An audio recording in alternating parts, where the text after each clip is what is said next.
In my personal martial arts journey, I was most fortunate to meet a very high-level Chinese doctor, and she and her husband saved me back in the 80s.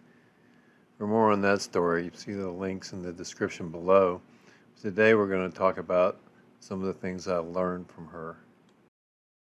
The highest level of Chinese medicine is done almost entirely through diet. In the past, efforts were made to dispense her information to anyone who would listen, and you can find most of it on my blog, link in the description. Look, I'm not a doctor. I don't even play one on YouTube. I'm the movement guy, remember? And that's what we're going to talk about. It's going to prove important for recovery from these viral infections.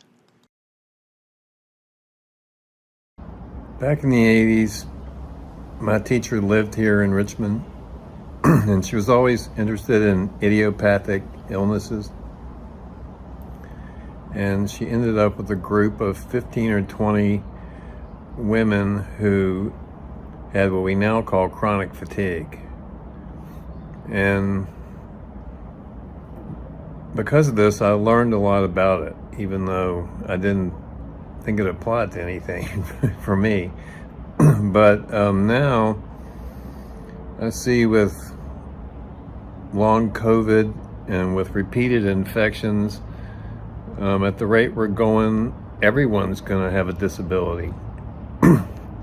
And a lot of long COVID sufferers have basically chronic fatigue symptoms eventually. And so we've got to learn how to make a recovery. So Amy always said that East meets West in her kitchen.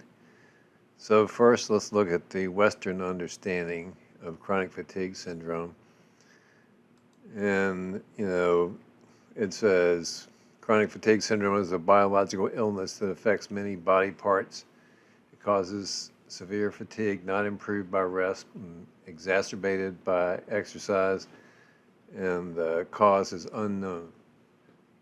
So after 40 some years, they still don't know what's going on with this. Now people post-COVID infections have a lot of these same symptoms. Chinese medicine is based on a different description of the world, and there's some things you need to understand. The first is that while aerobic fitness can be an element of a healthy lifestyle, it is not a metric of health. When the patient's body is completely out of balance, you can expect a lot of contradictions. It will tell them exactly the wrong thing to do every time.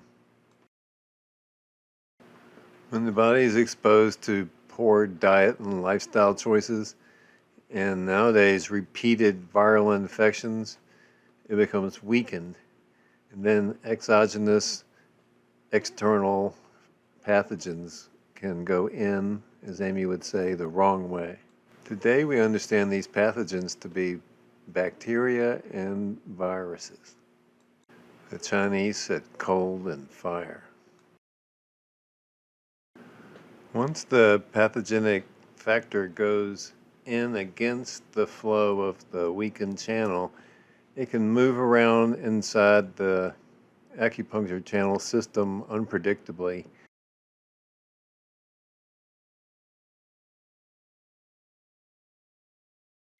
Here's where we get to the paradoxes and the contradictions that indicate that they're completely out of balance. Their symptoms are made worse by exercising, and yet they need to sweat. Their symptoms are not made better by activity or by rest. Post-exertional symptom exacerbation resembles chemotherapy and severe overtraining in athletes. An exhaustive immune system will lack efficiency in clearing replicating virus, and this leads to a lot of the symptoms of long COVID. 60% of long COVID sufferers test positive for viral infections. Exercise can activate latent virus in the body and cause recurring symptoms.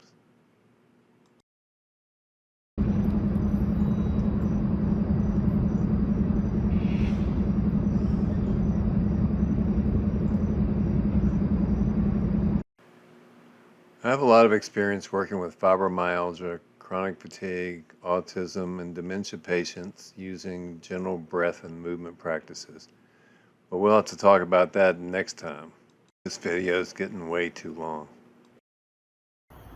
But I did learn some things, and the more I see now, the more I realize that they apply to what's going on right now. And I don't have any reach, I don't have any influence. You know, I work and make these videos and 50, 60 people see them. So this is for somebody in the future. I hope it helps. I don't know who.